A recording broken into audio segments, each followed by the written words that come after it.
असीम सौंदर्य और पवित्रता की प्रतीक इस गुलाबी नगरी को नमन करती हूँ।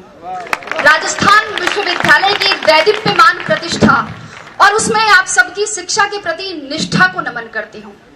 वह वटवृक्ष जिसकी छांव में यह विश्वविद्यालय परिवार फल फूल रहा है, ऐसे कृतज्ञता अभिभूत और जीवन सौंदर्य के पारखी माननीय कुलपति महोदय को नमन करती हूँ।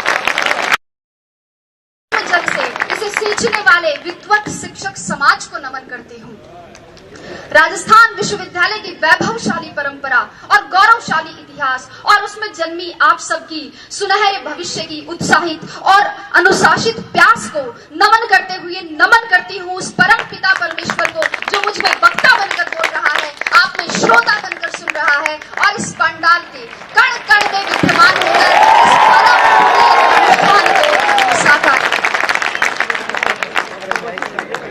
मंचस्थ विद्वत समाज और देश के छलनी हुए जिगर को मरहम लगाने की एकमात्र आशा स्थल। प्यारे साथियों, मुझे बहुत प्रसन्नता है कि मुझे आज ऐसे लोगों के बीच व्याख्यान का अवसर मिला है जो उस मोड़ पर खड़े हैं जहां से उन्हें जीवन संग्राम में कूदना है।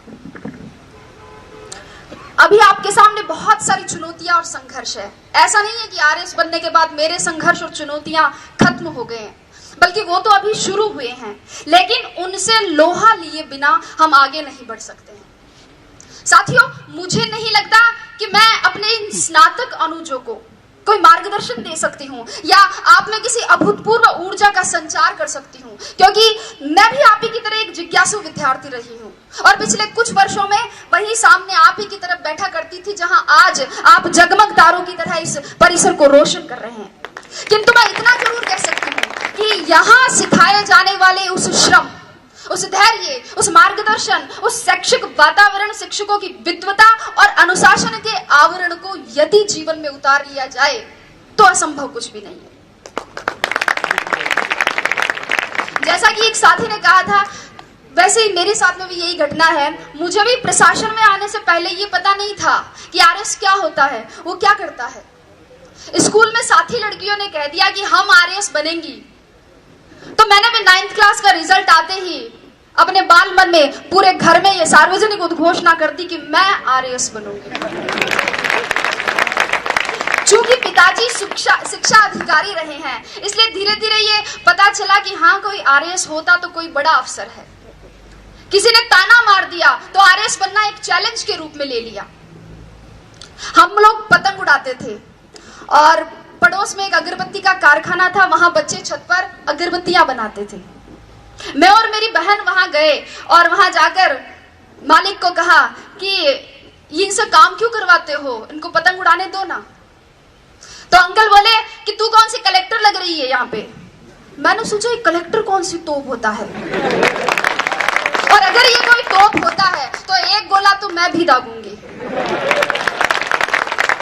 धीरे धीरे परिवेश बढ़ा, लोगों से जुड़ाव बढ़ा, एक आरएस अधिकारी के अधिकार, दायित्व और दायरे को समझा और फिर खुद के अंदर झांका तो देखा और पाया कि हाँ, मैं किसी काम को योजनाबद्ध तरीके से कर सकती हूँ, किसी बात के पक्ष और विपक्ष पर विचार कर सकती हूँ, नेतृत्व क्षमता भी है, अपनी बात दूसरों तक संप्रेषित कर सकती हूँ।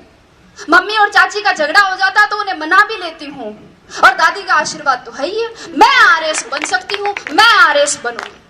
और तब मैंने सोचा कि न गरज किसी से, न वास्ता किसी से, मुझे काम है अपने काम से, तेरी जिक्र से, तेरी फिक्र से, तेरी याद से, तेरे नाम से। और आरएस को ही मैंने अपनी जिक्र और फिक्र बना लिया। और साथियों, यही सम्मिलित कारण और घटनाएं हैं जिनके परिणाम स्वरूप मैं आज यहाँ आपके सामने उपस्थित हूँ।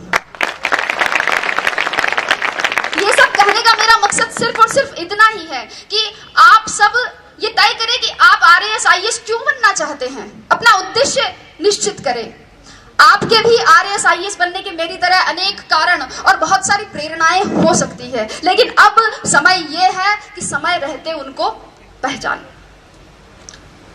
रिजल्ट आने के 5-7 महीने तक मुझसे एक सवाल बार बार पूछा गया और शायद उसी सवाल का जवाब देने के लिए आज भी यहाँ बुलाया गया है कि आपकी सफलता का रहस्य क्या है, उसका मूल मंत्र क्या है।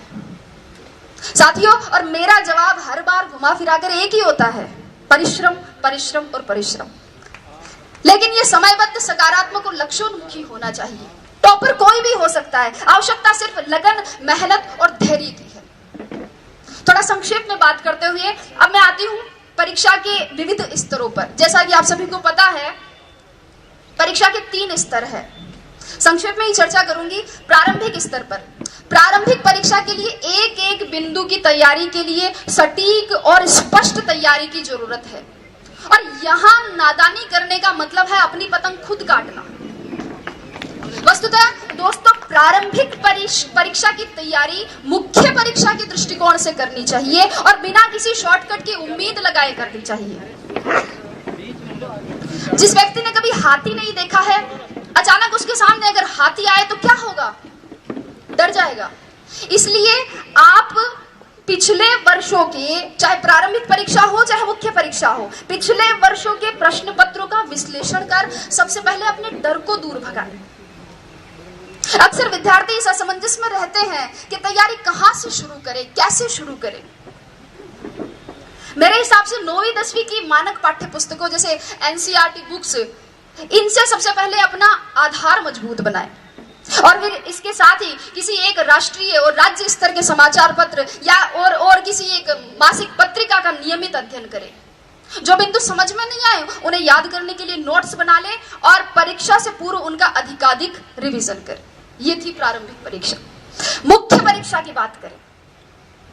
मुख्य परीक्षा वास्तव में इस परीक्षा का निर्णायक चरण है, जिसका इस परीक्षा में 88% योगदान है। और यहां ध्यान दीजिएगा, यहां उत्तर की कसावट और उसका सर्वोत्तम प्रस्तुतिकरण ही कामयाबी का मूल मंत्र है।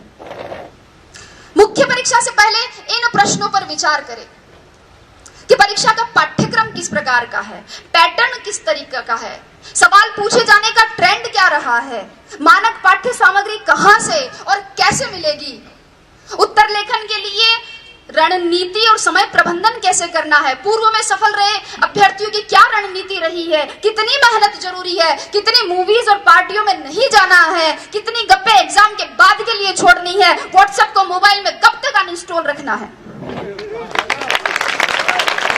इन सभी प्रश्नों के सवाल आप खुद खोजें और अगर नहीं मिले तो आप कुलपति महोदय को धन्यवाद दें कि उन्होंने इसका समाधान करवा दिया।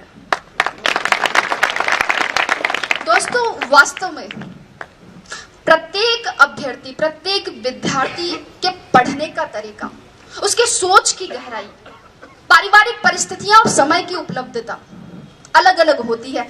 अगर आप इन सवालों के जवाब खोज लेते हैं तो आपकी आधी समस्या का समाधान हो जाएगा। अब बात करती हूं साक्षात्कार की।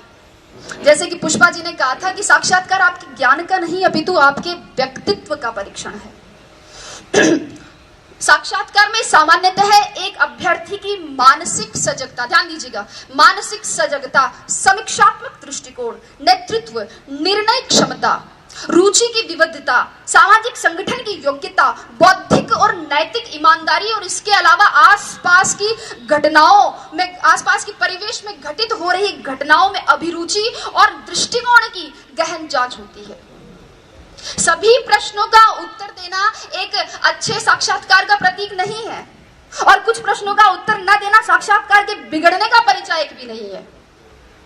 वस्तुतः ये तो सामने आ रही आपकी अवधारणाओं और आपके हाव भाव पर आधारित है। महत्वपूर्ण ये नहीं कि कितने प्रश्नों का उत्तर दिया, अपितु ये है कि उत्तर किस प्रकार दिया। अक्सर विद्यार्थी मुझसे पूछते हैं कि मैडम साक्षात्कार के लिए कक्ष में जाने से पूर्व क्या करें, दरवाजा खोल के अनुमति कैसे मांगे, हिंदी में मांगे या अंग्रेजी में मांगे, कुर्सी पर उनके कहने पर बैठे कि खुद बैठ जाए, बैठते वक्त हाथ टेबल पर रखे, पांव पर रखे, सिर पर रखे, कहाँ रखे।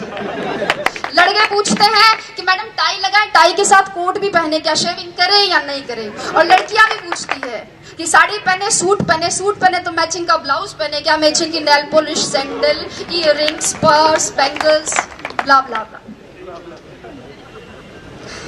लेकिन अगर चर्चा करें तो ये एक ऐसा विषय है जिस पर पूरा दिन खर्च किया जा सकता है। लेकिन अगर मेरी माने, संक्षेप में मेरी माने, तो आप तो बस अगर आपको लगता है कि आपकी तैयारी अच्छी है, आपकी विषय पर पकड़ है, आपने जो अपने हिसाब से कपड़े पहने हैं उनमें आप सुविधाजनक महसूस कर रहे हैं और उनसे आपके शरीर का आत्मविश्वास झलक रहा है, अगर आपको लगे कि आपने अपने माता पिता का आशीर्वाद ले लिया है, ईश्वर में आपकी आस्था है और दादी और नानी ने कह दिया कि जा बेटा कलेक्टर बन के ही आई, तो आप तो बस दरवाजा खोलिए और मुस्कुराते हुए अंदर घुस जाइए। अभी आपका बायोडेटा देखा जा रहा है। एक प्रश्न आपकी हॉबी से, अगला ग्रेजुएशन के विषय से, अगला करंट नॉलेज से और क्रमशः प्रश्नों का सिलसिला। और अगर आपने अंत तक अपनी संप्रेषणीयता, अपनी समझ, अपनी ग्रहणशीलता, अपने नेतृत्व को बनाए रखा, अपने आत्मविश्वास को बनाए रखा है, तो आप उसी तरह मुस्कुराते हुए बाहर आकर भेरू जी, भोमिया जी, पित्तर जी, जिनको भी आपने याद किया था, उनको धन्यवाद दे सकते हैं।